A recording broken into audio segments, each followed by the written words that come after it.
Week 1 in the books for both me and Jake over to my left. How's it going, Jake? Hello.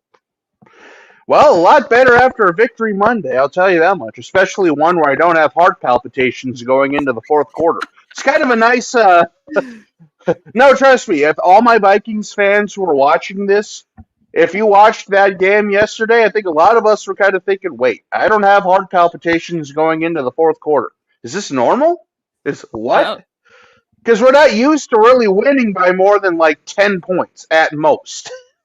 We're lucky if we can make it a two-score game these last, like, I'd say 3, 4 years or so. Like, honestly, it's been a long time since we won by 17 plus. I think it was like 5 years or something crazy like that. So, yeah, as you can tell, we're usually either getting blown out or we either win or lose by like one score.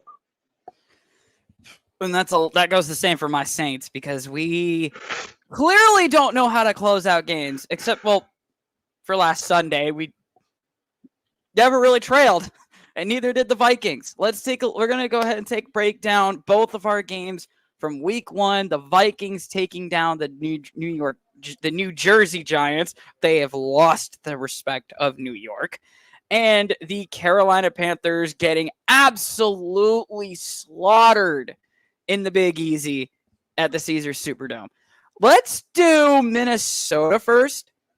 All right. Because I actually want to go over a couple things because I'm a lot. I'm not even gonna lie to you. Sam Darnold shut my ass up, big time. Let's take a look at that real quick. Yes, 28-6. The Vikings rolled into the Giants' first game, celebrating 100 years in the NFL. Not many teams. You can't really say that you've been part of a team, or that you've been around when a team celebrates 100 years. It's really hard to say that nowadays. But Giants, we got to see the Packers a couple, few years ago. Mm-hmm. And the And now- Bears are, I think, the oldest franchise, like 105 or 106 years, I think. Yeah, and now the Giants following up with year 100 as well. We're going to take a look at just this absolute defensive performance that the Vikings kind of had, basically holding the Giants to just 6 points all game. Do you want to go drive by drive first, or do you want to look at game stats and then drive by drive? Your call. Let's go drive by drive. Drive by drive. All right. So we're going to first drive of the game. Six-play drive started at the Giants' 30-yard line to start the ball game. Unfortunately, they went backwards. So they got a first down, but they ran backwards. A -6-yard pass, a -5-yard penalty, an incomplete pass, and actually, was that 3 and out? 1, 2, 3, 4, 5. So a 5-yard. So wait, what? NFL, why are you confusing me? So kickoff. So that's the start of the drive. So 1, 2, 3. So they went 3 and out. Why does it say 6 plays? Well, because I think they also counted the kickoff too, since the Giants got the ball first. Yeah, but they don't. But everyone doesn't count the kickoff as a part of the drive. I don't know. Take it up with the guys who run the NFL website on that one. I can't tell you. All I know is that the Giants' first drive was not great, and you could tell already just by if you were watching this game that the Giants fans were already starting to get fed up. Oh, yeah. I don't think we really have to go into it, and like I say, we'll kind of break it down when we get into more of the stats here, but it's just like the Giants, I don't know. At this point in the game, obviously, they're probably thinking, okay, maybe just getting the nerves out and stuff like that, because the Vikings, the very next drive, not gonna lie, it did not start off great. We'll just, foreshadow. So actually, let's just run right into that. Off the punt, Aaron Jones, first game in a Vikings uniform, right? First game in a Vikings uniform? First official game in a Vikings uniform. 1 yard run. I mean, you're gonna have a little bit of jitters. Everyone's going to, but then Sam Darnold gets sacked for a 7-yard loss thanks to Lawrence, and then Darnold then was able to figure it out that very next play, but then I don't know who. CJ Ham fumbled the ball. I think he kind of just coughed it up and it fell right into. Let me see here. Oh yeah, It says Okereke. Okereke, Okereke got the recovery. Yeah, so But Phillips with the knockout, and Okereke with the recovery at Minnesota's 21-yard line. Okay, let me just ask. What was your thought process when you saw that? Did you feel like, oh great, here we go again, or it's first drive jitters or just getting out? a little bit of both, just because I'm like, well, because everybody in the media was already talking about, like, if you know anything about this past off season, everyone was talking about, the Jets this, Sam Darnold that, Carolina this, Sam Darnold that. Yeah, it's just like basically every time Sam Darnold was mentioned, everyone was just like, oh, the Vikings are going to be last. Why the heck would you do this? They should have gone out and got Russell Wilson, which I still don't agree with. And it's just like there's so much noise this off season that I've covered in various videos on my channel that, really could have very easily turned this season into, an absolute train wreck, just, for a matter of fact. But, yeah, so kind of fast forwarding into this game, I'm going, well, crap. So is our interior offensive line going to suck? Because Ed Ingram got bulldozed into Sam Darnold on that sack. And I'm thinking, great. Yeah. With Dexter Lawrence, Kayvon Thibodeau, Brian Burns, 3 of the best interior defensive linemen in the entire league. By the way, ladies and gentlemen, the New York Giants defensive line is arguably their strong suit, if not one of the most underrated lines in the league. And then at that point, I'm going, great, is this going to be this long of a day? And then, of course, the fumble, and I'm like, again with the turnovers. Because that's what killed us, like, in half of our games last year. You can't score if you don't have the ball. And if you keep giving up the ball in plus territory, more times than not, bad things are going to happen. So after that, I was just thinking, great. Is this really going to happen again? Are we really about to get blown out by the Giants? But then thankfully, on the very next drive after that fumble, we held them to a field goal. Yep, we were just going to run right into that. We were just going to run right into that. So they started their drive off with a no-gain run, 3-yard pass, and then a 7-yard run. That gives them a fresh set of downs. But after that, they couldn't get the ball any farther than that. A 4-yard run, a 1-yard run. Sack basically just kept the ball where it's at. Thank you to Van Ginkel. And the Giants kick the 23-yarder. Giants up 3-0. Not a bad turnout on the defensive side after giving up the ball. Kind of reminds me of, and I don't want to bring this up too much because we're not talking about this game. Kind of remind me of how Iowa State handled Iowa on Saturday. Basically turn the ball over, but don't give up anything, which they basically did, except for the one drive where Johnson went around the outside and scored. I believe that was the first quarter. Something like that. I can't remember, but yeah. I can't remember either. But anyway, now we go on to Minnesota's next drive, where they will start at their own 35, it looks like. No, touchback to Minnesota 30. The penalty for illegal formation. Oh, no. It was to the 35, but a penalty for illegal formation on the Giant. Wait. Good Lord, NFL. Figure your fucking shit out. But anyway, the drive also didn't start out very well.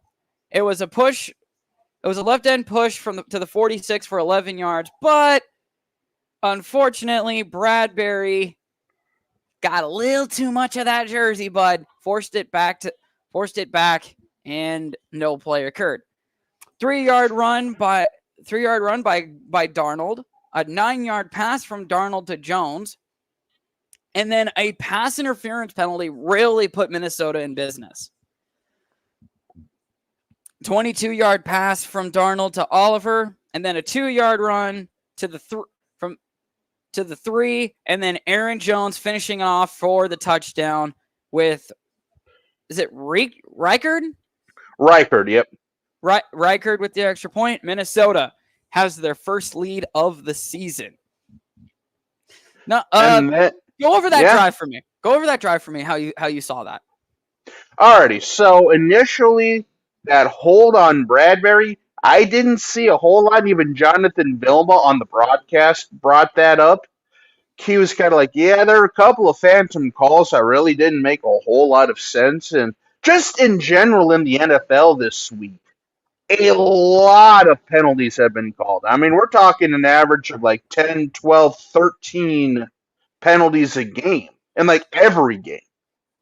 Some of them warranted, some of them you could say are ticky-tack, but there's just been a lot of penalties overall, and I don't know if it's just because it's week one, they're trying to get the refs are trying to get their bearings back underneath them, or they're trying to figure out what they're going to enforce more of, less of, this, that, or the other thing, but so yeah, that penalty was kind of like oh boy. But then after that, we were able to get a little bit of momentum going, a couple yards in a cloud of dust. And then Sam Darnold's first deep pass to Addison. This is where Addison got the call, in my opinion, because Darnold underthrew it a little bit because he kind of got hit on the arm right as he released it. So he couldn't quite put as much on it, but he still got enough on it to get it down there. Addison went through the DB to get back to the ball, which then caused the DB to grab onto him, and then that's where the pass interference came in. Then Aaron Jones basically took over from there after a beautiful pass to Josh Oliver, who is now tight end either 1 or 2 until Hawkinson gets back. And by the way, he's all of like 6'7", so that's not a bad tight end to have. And then, yeah, like I say, then after that, Aaron Jones finally, his first touchdown as a Viking was on the ground. And fun fact, for all you Vikings fans out there, this was, our first running touchdown of the year came in week 8 last season. We didn't have a rushing touchdown until week 8 of last year. Jesus. And now we already had one right away in the game this time, and just even seeing Aaron Jones with his burst, just, I mean, that was beautiful just to see a run game that looked good for once. Because last year it just seemed like no matter what we did, we just couldn't get out of our own way. Madison was just fumbling the ball way too much because he's never really a true number one running back. He's more of a thunder to a lightning. That's why him and Dalvin Cook worked so well for a little bit. But it's just one of those things where now you have an Aaron Jones who is an all-around running back. I mean, just ask the Packers. How many Packers fans were mad about, him walking because they were thinking they were going to have Josh Jacobs and Aaron Jones in Green Bay. Because that would have been and if that would have happened, you want to talk about arguably the best 1-2 running combo in the league right there, in my opinion. Because Josh Jacobs and Aaron Jones work so well together. But they decided to go with A.J. Dillon, who is now out for the year. And we get Aaron Jones, who has already made our running game and receiving game that much better as a nice little utility, like a blanket for Darnold to check it down to. And plus, he still has some shift. He still has some mobility. He still has some gumption. And in fact, he almost got 100 yards in his Vikings debut. I think when we get to this, the actual stats and stuff like that, we'll be able to go over that. But it's just like him and Ty Chandler really worked well together in this game. And on that drive especially. Yeah.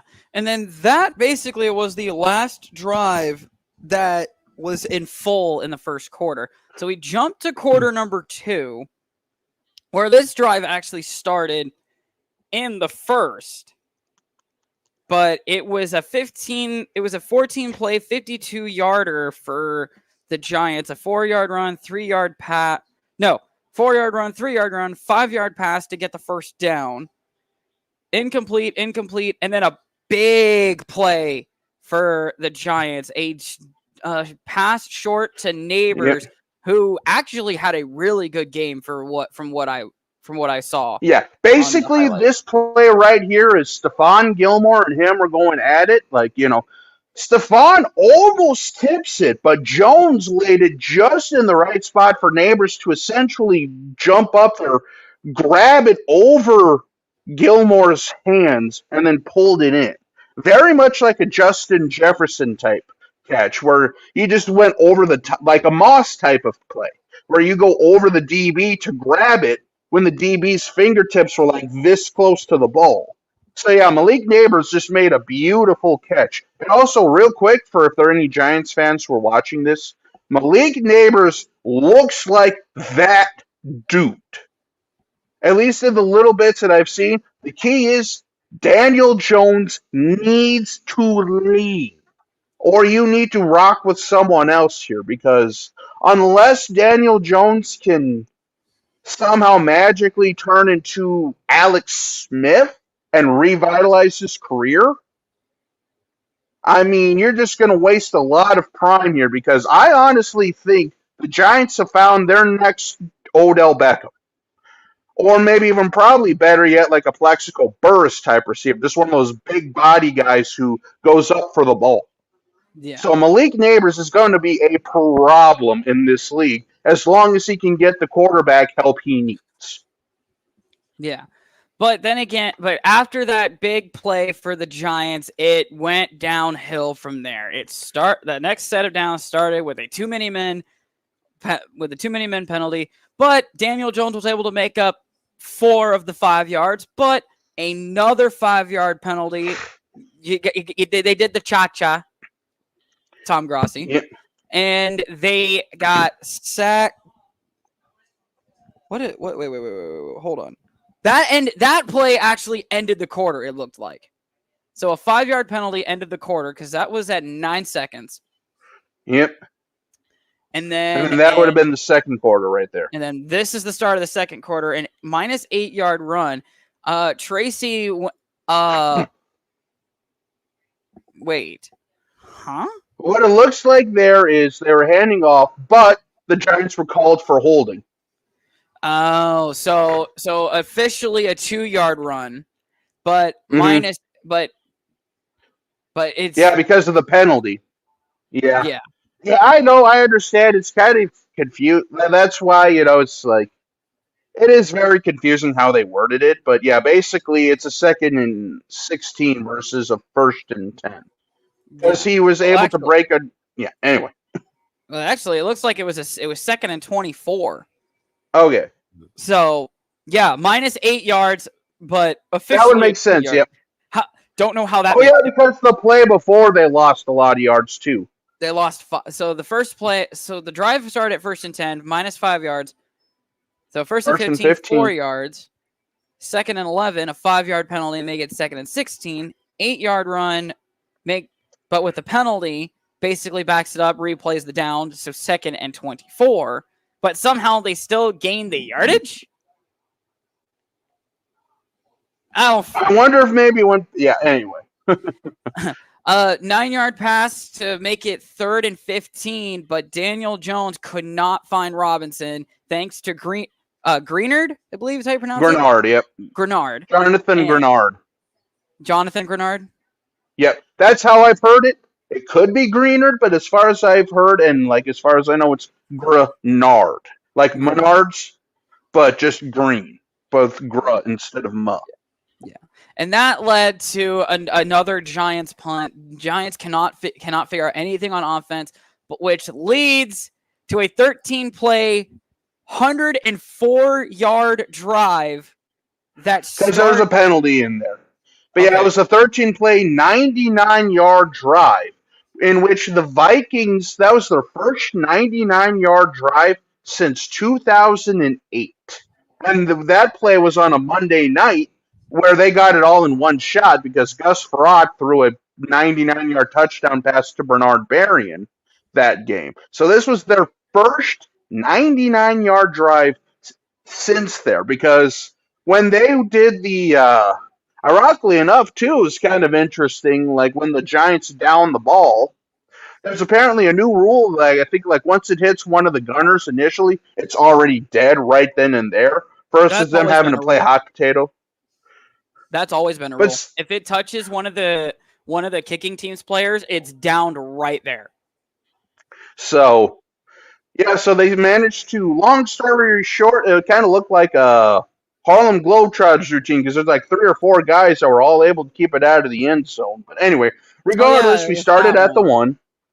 Yep. Yeah, we So started 1 at yard the one. with Ty Chandler to get to the 2. So not really much, but Sam Darnold was him this game. Sam Darnold completes a 10-yard pass to the 12, and that is. I don't really know a lot of the Giants players as far as like how to pronounce their names. There's a lot Is of it young like Masal? Masali, like Masali? Masali or something. I don't know. I don't know. But yeah, Someone's going to correct us. Like I say, you don't have to necessarily go over every play since it's a 13 play drive, but just know that as Trev kind of shows you some of the summary here, this was a lot of Ty Chandler, Ty Chandler. Then there was a false start. Ty Chandler gets another run, and then bang, right there in the middle of the drive. 44 No. yarder to Justin Jefferson on a beautiful ball by Darnold. I mean, he laid that thing in the bread basket And against 2 DBs. And it looked like they wanted to go. They wanted to keep the go tempo with that because They did, because that's one thing that with like Darnold and KOC, that at that point they started running a little bit more NASCAR, got up to the line, and then you see another run by Ty Chandler. So this was really the drive where Ty Chandler started going off, and the running game really started to get established. And then as you just keep scrolling here, keep going, keep going, keep going. 44 yards. So 6-yard run, then a 16-yard pass to Addison to get down to the 24-yard line. And then another pass to Addison. So in 2 plays, they went 29 yards for Addison, who had a very good game. Unfortunately, though, I don't know if it was during this drive or one of the drives after, but Addison rolled his ankle or got his ankle rolled up on. And remember, if you're a Vikings fan, Addison during the joint practices in Cleveland also injured his ankle. And I think it was the same ankle, but it sounds like, according to Pelissaro or Rappaport, one of the two, it's not that serious. It shouldn't be like a season ender or anything that will take forever. However, though, I mean, I just started seeing the rapport with like Darnold and Addison. I mean, Darnold's looked very comfortable out there, and we're already down Hawkinson. So I just hope that whatever happens, it isn't that detrimental, and hopefully it's maybe a week or 2 at most. Oh yeah. But yeah, this is the drive where Addison kind of went off, and then to end the drive, a Justin Jefferson touchdown on a 4th and 2 from the 3. By the way, we'll just go ahead and leave that there. 4th and 2 from the 3 when you were up by, I can't remember what the score was at this particular point. I think this It's like 14 to 7-3. 7-3. I think it was still 7-3 at the time. So yep, it was. And this was to go up to 14 to 3. But you very easily could have made it 10 to 3 here if you wanted to kick a field goal. But I love that KOC said, screw it, we're at the 3. It's 2 yards. If we can't punch it in the end zone, we don't deserve to score. A beautiful just zip ball to Jefferson, who cradles it, rolls into the end zone, touchdown Vikings, 14 to 3. Yep, and then Reichard with the extra point to complete the 14. And then we're not going to go over these ones because it was just punt after punt after punt. So we're going to basically the end of the first half was just kind of back and forth punting, just kind of milking the clock, a few plays here, a few plays there. 14-3 at halftime. And then coming out into this third quarter here, let's see here. I'm trying to remember. I couldn't mute my microphone. I apologize if I hurt your ears. It's allergy season, so if Yeah. you understand if you understand here. So Yeah. So but, so the Vikings started with the ball to start the second half. 4-yard run for Aaron Jones. He gets the ball back. He got the ball back. Trustingly. yep, I know what drive this is. This was a 10-yard penalty for holding incomplete. Then here we go. A 24-yard pass from Darnold to Munt. Johnny Munt. Johnny Munt. Yep, Johnny Munt came over from the Rams when Kevin O'Connell came over. Yep. And then there was a 15-yard penalty, which I believe did you guys decline this? No, I think what happened is, if I remember right, they you guys tacked did it on at the end of the play. Because the next play is at the 48. Yep, because that's where Kayvon Thibodeau basically tried to rip, I believe it was Brian O'Neill's head off. Oh yeah, I remember that. I watched that. At first, they called it on Brian Burns, but then it was clearly on Thibodeau. Because Thibodeau, I mean, he wasn't even hiding it. It was like right here on the mask. So. Yeah, he literally went like this and then went like this. Like I was trying, get the out my way. Like he was trying to street fight the dude. But then Aaron Jones picked it up with a 12-yard run that followed a 19-yard run. And then Darnold found Naylor in the end zone for a touchdown. That puts the Vikings up 21-3.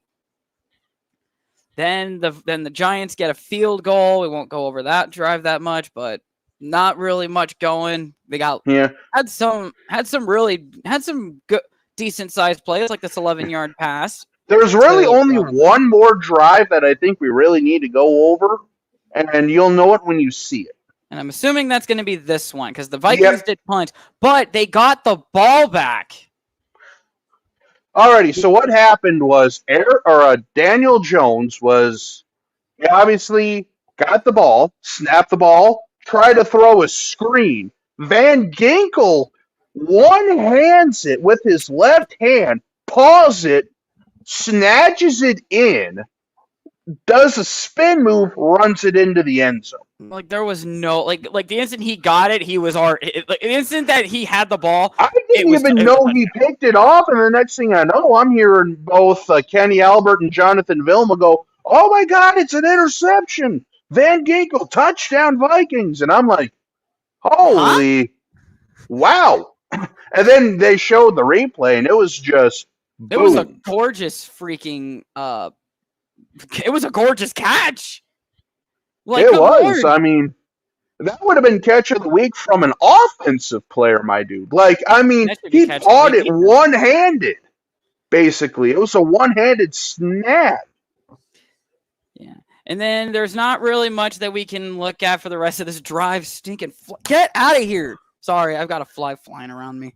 With the exception of a Harrison Smith interception in the end zone, which was this one. Yep. Because he threw Daniel Jones at that point, he was just trying to say screw it and throw the ball in the end zone. Screw it, someone's down there. And then Harrison Smith basically baited him and got his 35th career interception. So golf clap to Harrison Smith for one of the longtime stalwarts on our defense and just an absolute class individual. So after all was said and done, the Vikings win 28-6. In what was a pretty dominant game after the first drive, which honestly, not going to lie, after that first drive, I was a little nervous just because, again, if you're a Vikings fan, you've seen this song and dance before. Turnovers kill. And I was, and it's one of those things where if you keep turning the ball over in your zone, you're just asking for trouble.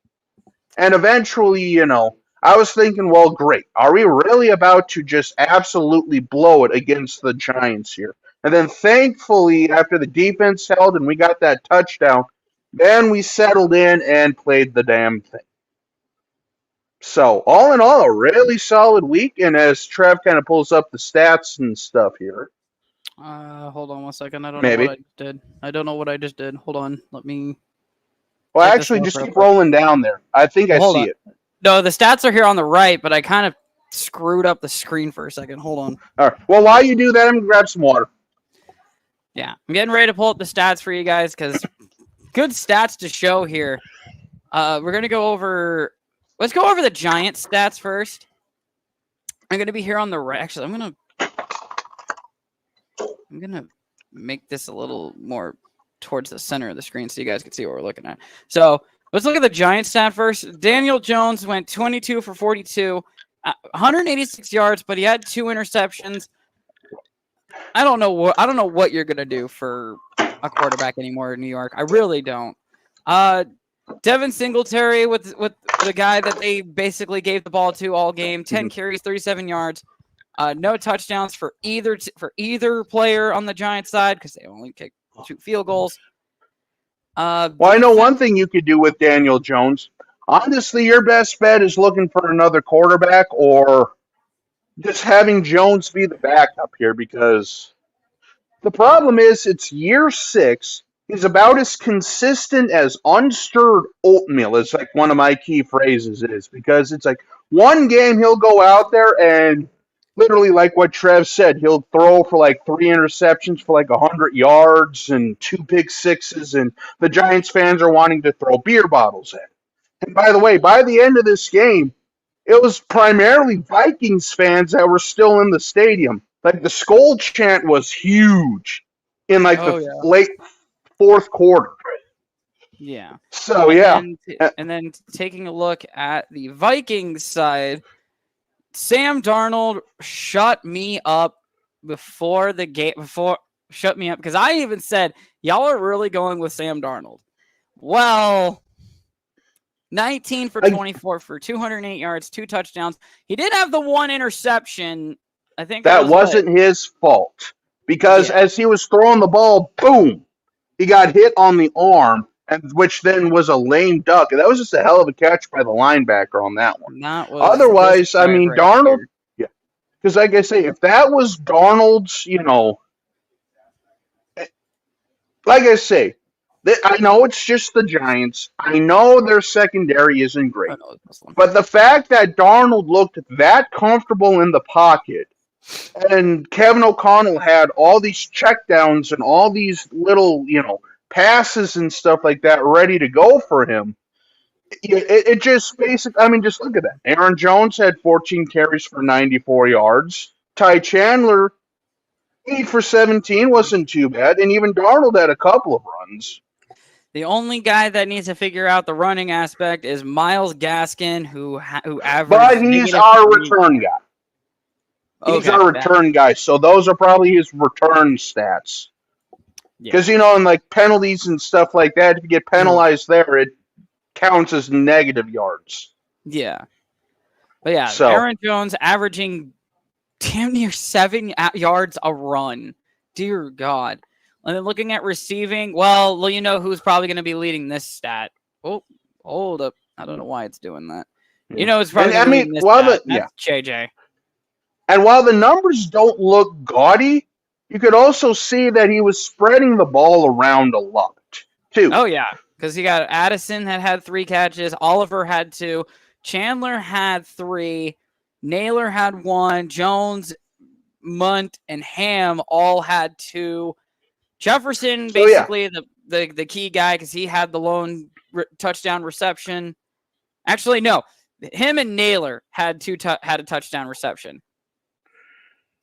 So, yeah, I mean, all in all, like just from an overall team standpoint, and again, as I've stated before, it is the Giants, which I think we all agreed were probably going to be one of the bottom teams in the league anyway, just because they have a lot of holes, they have a lot of question marks, and they have a lot of issues that they have to resolve, basically, for lack of a better term. But yeah, in my opinion, Daniel Jones, they're probably going to ride out the rest of this year with him and then cut face, because if I remember right, I think his contract, like his guaranteed money ends after this year, so they can, cut him after this year and walk away, which I think they probably should, because in my opinion, Daniel Jones needs to actually get with like a.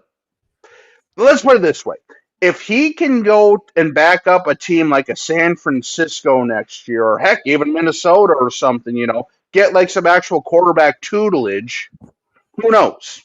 But yeah, at this point, he's damaged goods. He just needs to get out of New York and try to see if he can find a way to revitalize his career as a backup, learn as much as he can, try to get, if he has any shot of staying around. Because if you think about it, it's not too dissimilar to Sam Darnold. The only difference is Sam Darnold, was projected to be drafted where he was anyway. Daniel Jones was like a third round quarterback back in 2019. And the Giants really overstepped. Like their old GM really overstepped there. But it's one of those things. Yeah, one of those things where they just need to move on from Daniel Jones and try to either get like a more experienced veteran quarterback or see if they can get the development because it is not working, Chief. Yeah, because there's one slight problem. He still has 3 years left on his contract. Yeah, but he has the guaranteed money of the contract as far as how they can like get out of. I remember hearing something about that after this year they have a way to get out of his contract that won't be, such a kill on their salary cap. But again, like I say, good luck Giants fans. I'll be following how that goes for the rest of the year, but in my opinion, Daniel Jones. This is what you're talking about. His incentives. Yep. Incentives. This is his last year for incentives. He's only getting $750,000 for this season.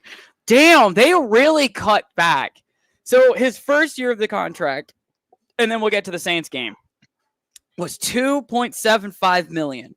They really cut $2 million away from his incentives. Dear God. Mm-hmm. Anyway, we're done. We're done talking about Daniel Jones. Let's get over. Do we call it a slaughter or do we call it the murder in New Orleans? I like slaughter better. But real quick though, I will say though, the Sam Darnold test really ramps up these next 2 to 3 weeks because San Fran comes to town and then Houston comes to town. I'll know a lot more about how the offense and how the team will look after these next 2 weeks. Thankfully, they're both home games, which will help out tremendously. Because I'll tell you what, Trev, wrapping this whole thing up, and then we'll get to the slaughter in NOLA. Because, I mean, if there's one team that's worse than the Giants, it's the team that Trevor faced, or Trevor's team faced. Yeah. And that, unfortunately, and I apologize to any Carolina fans. I have love for you, but this was just an absolute hot mess. Yeah, God, are they a hot mess. Bryce Young, wasn't he first overall? Mm-hmm. Last year. What a fucking disappointment that Carolina is about to basically go through. So, and if you're Chicago, you could thank Carolina because Carolina. Remember, Carolina, what they took over the first overall spot from Chicago in 2022 to get Bryce Young. No, 23 to get Bryce Young, and because of that, they had their first round pick. So Chicago wasn't even that bad, and they still got the number 1 overall pick in Caleb Williams. So, granted, I will say, though, just a little blip here for like other NFL news. Caleb Williams didn't have a great start to the game. Chicago just managed to kind of bail him out. But anyway, we'll just go over the Saints game real quick here. But yeah, let's just say he didn't have the greatest start either, but thankfully he actually has a good team around him. Carolina, on the other hand, this could be a while. Yeah, you're going to be bottom of the division. By the way, I want to thank Steelers fans for beating the out of the Atlanta Falcons. Also, thank you too from the Vikings because Kirk Cousins looked like 2018 Kirk Cousins out there, at least from the little highlights that I've seen. we can also thank the Philadelphia Eagles for beating the Green Bay Packers in Brazil. I'm getting flipped off from my roommate over to my right. But anyway, we're on to the murder in New Orleans, or the slaughter in New Orleans. I'm just going to go over the scoring drives because, I mean, like... Holy moly. Good Lord. So, touchdown on the first possession, field goal on the second possession, touchdown on the third possession. The Saints, and field goal on the fourth possession. So, it was touchdown, field goal, touchdown, field goal, touchdown, field goal. We were up 20 points, and it wasn't even the fucking second quarter.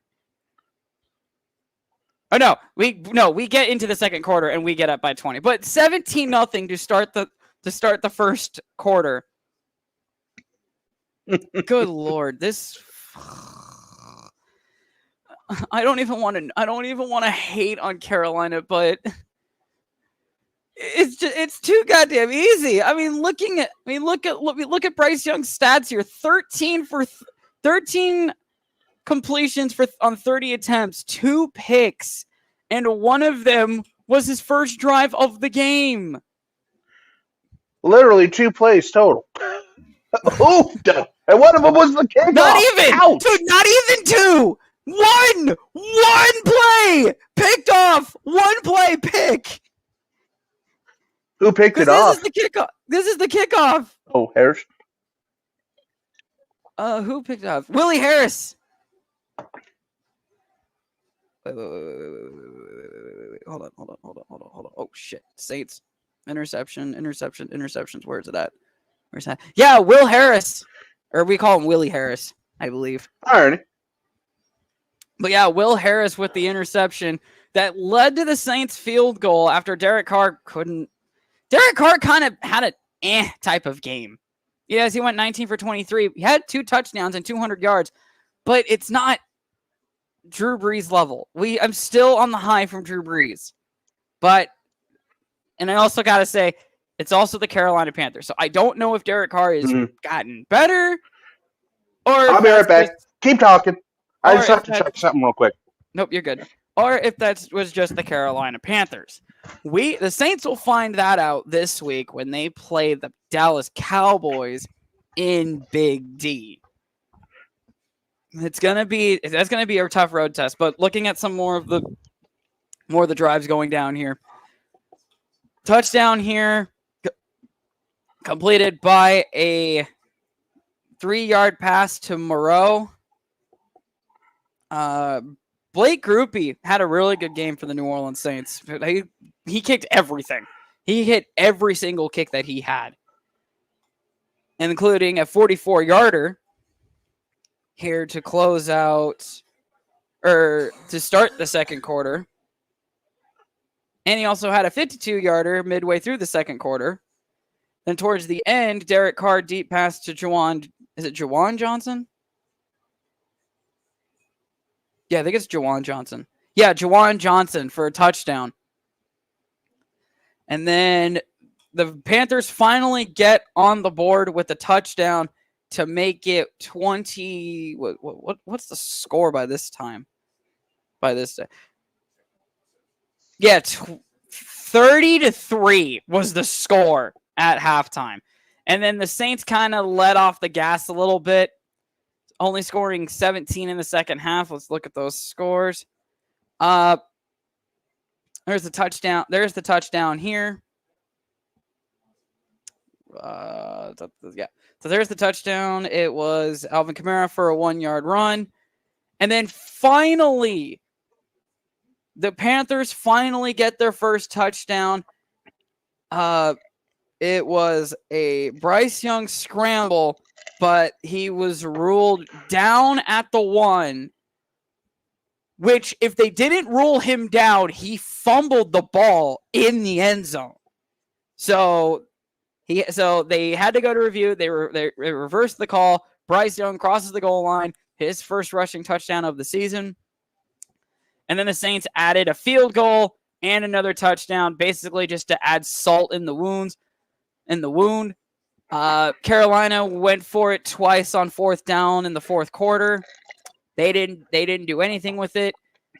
And then the Panthers basically they're like, okay, we just want to get the hell out of here. They actually punted the ball, but Wilson muffed muffed the catch. So the Panthers ended the ball with a run for no gain by Boone. And that's how the Saints completed what is going to be titled the Murder in New Orleans. 47-10, the Saints prevail. Looking at some of the stats, Jake Haener actually came out for the remainder of that fourth quarter. Had one pass attempt. I'm not even going to lie. I think it's kind of stupid that the Saints put Rattler on the unavailable list. I don't know why either, because that was really freaking stupid. But Bryce Young came in. Bryce Young had a shitty day, which actually they brought in the Red Rocket, Andy Dalton, former New Orleans Saint. Which honestly, I think that honestly felt good to see Andy Dalton back on the field, because let's be honest, I don't know if Andy Dalton's going to see the field ever again. But after that performance by Bryce Young, you might as well go with the Red Rocket. Looking at some of the stats for the Panthers here, Miles Sanders had five carries for 22 yards. Bryce Young, 4 carries for 12 yards. He had their lone touchdown. Adam Thielen, there's a name that you should recognize, Jake. 3 receptions, 49 yards on 4 targets. So I had a decent day. That's good to see. Yeah, I had a really decent day. Did Carr actually throw 3 picks? No, he didn't. Why does it say interceptions? Because that's the combined. Oh, did Haener throw a pick? No, he didn't. I think I don't know how they do that, because I noticed that too here. No, this is the interceptions. I don't know what this is. I don't know what that is. Pass deflected.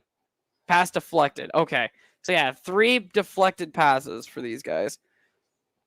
And then looking at the stats for the New Orleans Saints, Alvin Kamara, 15 carries for 83 yards, a touchdown. Jamal Williams, 11 carries, 38 yards, and a touchdown. Hill, it's good to see Taysom Hill back out there. 5 carries for 35 yards. That means that's 5 yards a carry.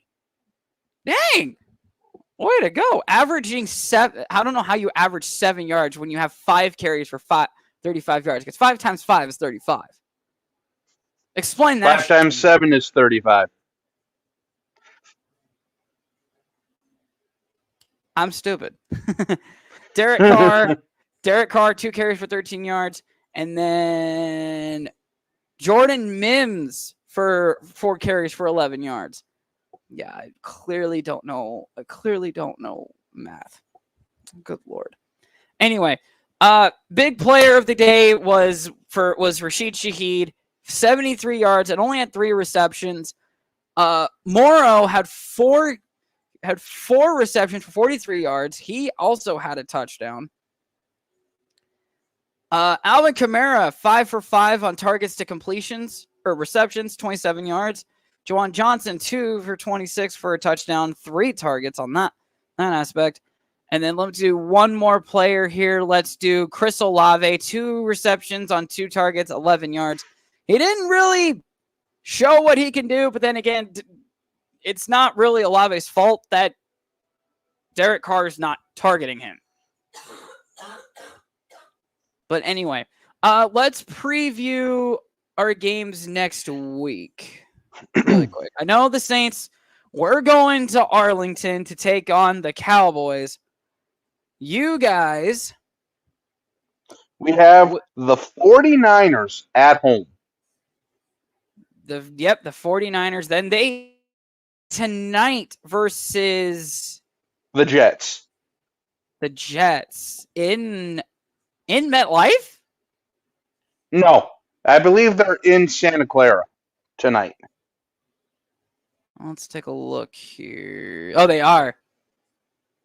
Oh, I mean, they could technically have done that game in. I cannot technically show that. That will really get me copyrighted.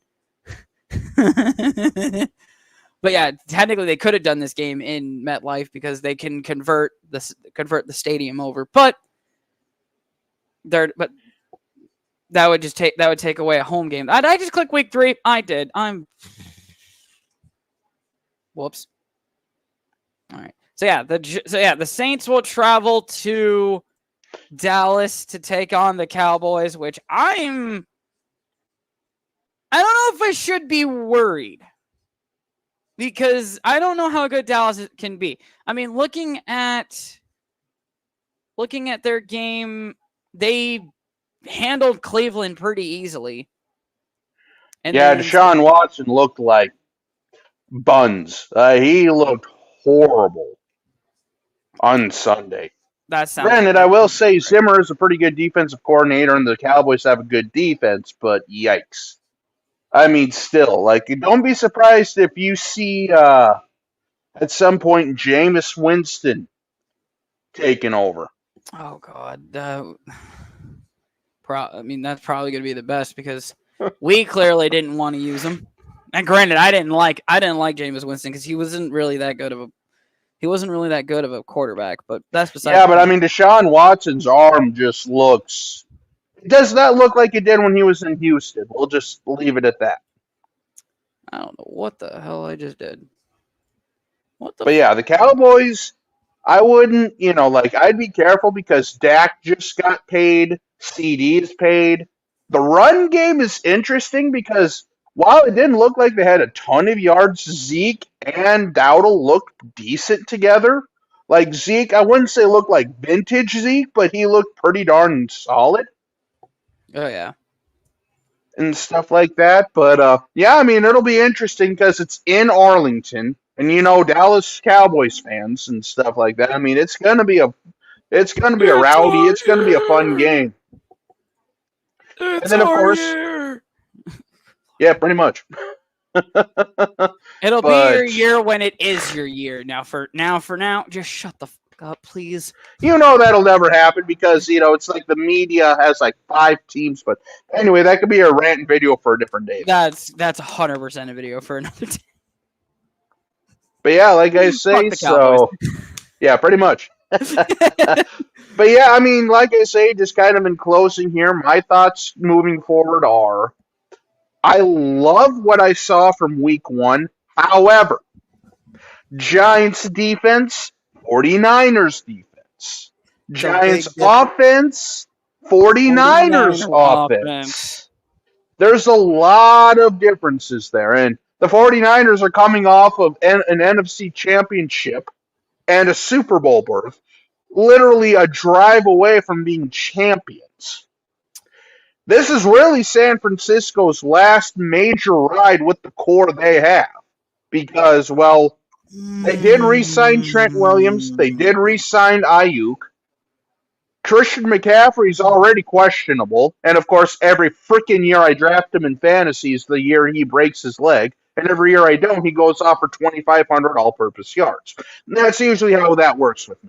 But anyway, so yeah, I mean, this is realistically, San Fran has 2 years really underneath to really get a chance with this core before Brock Purdy will probably take half the salary cap because, good God, Dak got $60 a year, and it's just going to keep going up. And things like that, so. But I will say, though, with how the Vikings looked against the Giants, how the cohesion looked, how, everything kind of flowed together, I definitely like what I saw. However, there's still a lot that needs to be cleaned up if we're going to beat the Niners. Because I'll tell you what, if we can somehow beat the Niners, we might be looking. Yeah. I mean, we might be looking at an NFC North, potential NFC North battle. The Vikings could be one of the top teams in the NFC North because Jordan Love is out for 3 weeks. I do not trust Malik Willis. The Lions had to come back last night against the Rams after choking a 20-point lead. And the Bears with Caleb Williams, granted, I will say it's week one. They didn't look great, not really at all. So it's just one of those things where if you could catch teams at the right time and get the momentum going here, I mean, who knows? I'm not saying we will do anything. I'm not saying we won't do anything. But if we can knock out both of these games at home, go to 3-1 as we head into London or into Green Bay, I would really love our chances moving forward here. If we can even be above 500 going into the bye week, which is week 6 for us, I really like the way this team is looking. Because then after that, the schedule does get a little bit better, but yeah, it's not an easy schedule, and the fact that we looked that good against the Giants has me hopeful. You said you guys. Now we can vary. What was that? You said you guys are going to London this year? Yeah, we take on the Jets. Week 5, I believe. Ah. So yeah, that'll be kind of an interesting wrinkle there. But yeah, I mean, like I say, it's just. I have a lot more hope this week, going into week 2 against the Niners, than I did going into the season from what I saw yesterday. Now, again, Giants, 49ers, not even on the same playing field as far as team. However, at home, Houston, at home. That is key right there. 2 home games, yeah. 2 home games that are very, very, against 2 very solid teams. Teams that are, picked to potentially represent their conferences this year, according to some media. So, and we get them both at home. And then we travel to Lambeau, but maybe without Jordan Love. Jordan Love is not good. I'm saying that now. Jordan Love is not good. People think he's going to be the guy that leads Green Bay back to glory. No. I've seen him play against my Saints firsthand. They got lucky. They got lucky the second time. The first time we played them, what did that score end up being? 30-3. We dominated Green Bay. Yeah, but here's the... Yeah, like I say, I hope you're right, too. Trust me. As a guy who roots for this team, I would love to see the Packers finally suffer. But somehow, some way, the Packers will rise like the mother-loving phoenix and just... Yeah, it happens every time. Their magic's going to run out. I wish I could explain it, but it happens almost every freaking time. Their magic will run out eventually. It always does. I mean, look at Tom Brady. Mm-hmm. He thought he could go one more year after winning the Super Bowl. What the hell happened? He got curb stomped in his own damn barn by the what's the word I want to use here? I'm trying to even remember who the heck they played in that playoff series. Was it the Rams? Yeah. The potential, not potential. What's the word I want to use here? The eventual champions in the LA Rams. But yeah, so I mean, we'll just kind of wait and see there. But how do you feel about, I think you already said kind of how you feel about your Saints going into that, right? Going into Dallas, I don't know what Dallas team's going to show up. The team that actually knows how to kick ass against shitty teams, or the team that will always fuck up against teams that are actually decent. Because I mean, yeah, exactly. You never know with the Cowboys. Because are you going to get the team that everybody thinks they can win the Super Bowl with, or are you going to get a team that looks like a JV high school team? I guess we'll find out. But guys, that's going to wrap it up here for our Week 1 reviews. We might be doing this every week. I'm not sure. But it'd be kind of cool if we do, because we're talking Vikings, we're talking Saints. We got to spread the love for the teams that we cheer for. especially if you now hold a special trophy. All right. Once again, Jake, thanks for coming on to do this with me. You're welcome. Thanks for having me on. Yep. And until next time, guys, we'll see you later this week when we do college football week 3 that doesn't feature the Cyclones. We'll get to that. We'll get to that later in the week. Till then, see you guys later.